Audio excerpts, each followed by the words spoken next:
بسم اللہ الرحمن الرحیم۔ السلام علیکم ڈیئر اسٹوڈنٹس، امید ہے آپ خیریت سے ہوں گے۔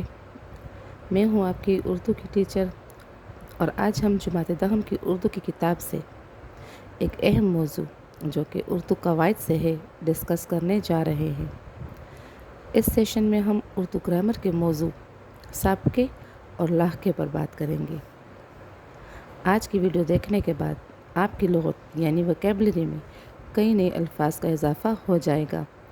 تو چلیے بغیر کسی تاخیر کے آج کے موضوع کا آغاز کرتے ہیں۔ سب سے پہلے ہم بات کرتے ہیں سابقہ کی، جسے انگریزی میں ہم پریفکس کہتے ہیں۔ سابقہ لفظ سابق سے نکلا ہے، جس کے معنی ہے پہلے آنے والا یا گزرا ہوا۔ اب قواعد کی زبان میں سابقہ کی تعریف کچھ یوں ہوگی کہ سابقہ وہ حرف یا لفظ ہوتا ہے جسے کسی بامعنی لفظ کے شروع میں لگا کر ایک نیا لفظ بنا لیا جائے اور اس کے معنی میں تبدیل لیا جائے۔ یعنی لفظ کے شروع میں جب کوئی حرف یا کوئی اور لفظ لگا لیا جائے تو ایک نیا لفظ بن جاتا ہے اور اس کے معنی میں بھی تبدیل لیا جاتا ہے۔ اب کچھ آسان مثالوں میں دیکھتے ہیں، اس کو سمجھنے کی کوشش کرتے ہیں تاکہ بات ذہن میں بیٹھ جائے۔ تو پہلی مثال میں دیکھتے ہیں، لفظ ہے با۔ با کے معنی ہے ساتھ یا صاحب۔ جب اسے کسی لفظ کے ساتھ لگا لیا جائے، جیسے لفظ ہے ادب، تو اس کے شروع میں با لگا کر لفظ بن گیا با ادب، یعنی ادب کے ساتھ۔ تو لفظ ادب کے معنی ادب و احترام کے ہیں، لیکن اگر اس کے ساتھ ہم شروع میں با لگا لیں تو بن جائے گا با ادب، یعنی احترام کے ساتھ یا ادب کے ساتھ۔ اسی طرح اور بہت سارے الفاظ ہیں، جیسے عزت۔ اب عزت کے ساتھ اگر ہم با لگا لیں شروع میں تو بن جائے گا لفظ با عزت۔ تیسرا لفظ ہے وقار، با کے ساتھ بن گیا با وقار۔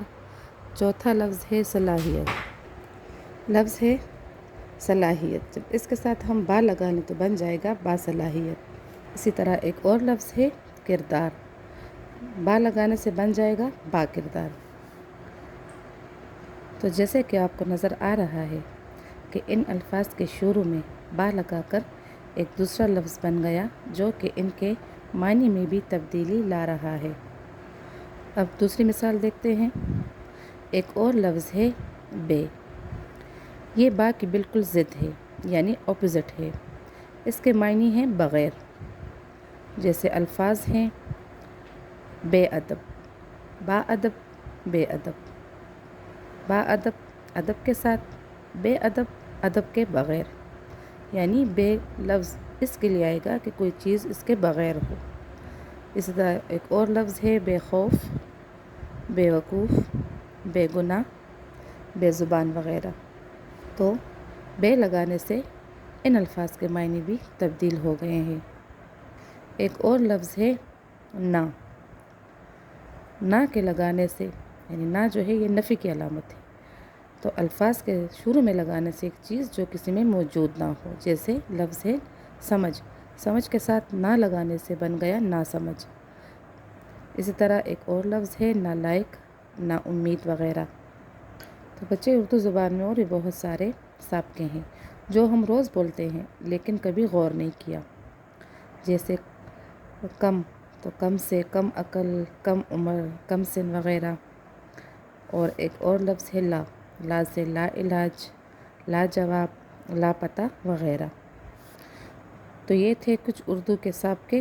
تو امید ہے کہ یہاں تک آپ کو بات اچھے سے سمجھ آ گئی ہوگی۔ اب ہم اسی موضوع کے دوسرے حصے پر بات کریں گے، یعنی لاحقے پر۔ تو بچے، لاحقہ کی تعریف کچھ یوں ہوگی کہ لفظ لاحقہ لاحق سے نکلا ہے، جس کے معنی ہے پیچھے آنے والا یا بعد میں شامل ہونے والا۔ انگریزی میں اسے سفکس کہتے ہیں۔ اس کی تعریف کچھ یوں ہوگی کہ لاحقہ وہ حرف یا لفظ ہوتا ہے جو کسی بامعنی لفظ کے آخر میں جوڑ دیا جائے اور اس سے ایک نیا بامعنی لفظ وجود میں آئے۔ یعنی کسی لفظ کے آخر میں آنے والا حرف یا لفظ لاحقہ کہلاتا ہے۔ اب کچھ مثالوں کے ذریعے اسے سمجھتے ہیں۔ تو پہلی مثال دیکھیں۔ پہلی مثال میں لفظ ہے دان۔ اب دان کا کیا مطلب ہے؟ دان کا مطلب ہے رکھنے کی جگہ یا جاننے والا۔ اب چند الفاظ کے آخر میں لگا کر دیکھتے ہیں۔ تو لفظ ہے قلم۔ قلم کے آخر میں لگا کر لفظ بن گیا قلم دان۔ قلم تو قلم کو ہی کہتے ہیں، لیکن اگر دان لگا کر قلم دان بن گیا تو اس سے مراد ہے قلم رکھنے والا، مراد لکھنے والا یعنی کہ مصنف۔ ایک اور لفظ ہے روشن دان۔ اسی طرح اور بھی بہت سارے الفاظ ہیں جیسے گلدان، سائنسدان، قانون دان وغیرہ۔ تو آخر میں لاحقہ لگانے سے یعنی دان لگانے سے لفظ کے معنی میں تبدیلی آ گئی ہے۔ اب دوسری مثال دیکھتے ہیں۔ لفظ ہے ناک۔ بچے یہ انسانی جسم کے عضو والا ناک نہیں، یہاں ناک سے مراد ہے یہ کسی کیفیت کی شدت کو ظاہر کرتا ہے اور یہ لاحقہ ہے۔ اب مختلف الفاظ کے ساتھ اسی لاحقے کو جوڑ کر دیکھتے ہیں۔ تو لفظ ہے خوف۔ خوف کے ساتھ لگانے سے، خوف تو ڈر کو ہی کہتے ہیں، لیکن اگر ہم اس کے ساتھ ناک لگا لیں تو لفظ بن جائے گا خوفناک، یعنی اب یہ اس کی کیفیت میں اضافہ کر رہا ہے۔ اسی طرح اگر لفظ ہے درد تو درد کے آخر میں لگا کر لفظ بن جائے گا دردناک۔ اسی طرح افسوسناک، عبرتناک اور ہیبتناک وغیرہ، یہ سارے ان میں ناک جو ہے یہ لاحقہ ہے۔ تیسری مثال کی طرف دیکھتے ہیں۔ ایک اور لفظ ہے دار، جس کے معنی ہے رکھنے والا یا مالک۔ جیسے دکان، تو دکان کے ساتھ اگر ہم دار لگا لیں تو دکاندار۔ مال، مالدار۔ وفا، وفادار۔ ذمے، ذمہ دار۔ ذمہ تو ذمہ دار۔ قرض، قرض دار۔ تو بچے آپ کو سمجھ آ گئی ہے کہ دار کے ساتھ لگانے سے، لاحقہ لگانے سے ان الفاظ کے معنی تبدیل ہو گئے۔ اسی طرح اردو میں اور بھی بہت سارے لاحقے ہیں، جیسے ایک اور لفظ ہے انگیز، تو اس سے حیرت انگیز، درد انگیز، سحر انگیز۔ اسی طرح ایک اور لفظ ہے زار، تو زار سے لالا زار، گلزار، دلزار وغیرہ۔ امید ہے بچے آپ کو آج کی ویڈیو کی سمجھ آ گئی ہوگی۔ آج کا ٹاپک سابقے اور لاحقہ تھا، تو آپ لوگوں کو اچھے سے سمجھ آ گئی ہوگی۔ اپنا بہت سا خیال رکھیے گا۔ اگلی ویڈیو تک کے لیے اللہ حافظ۔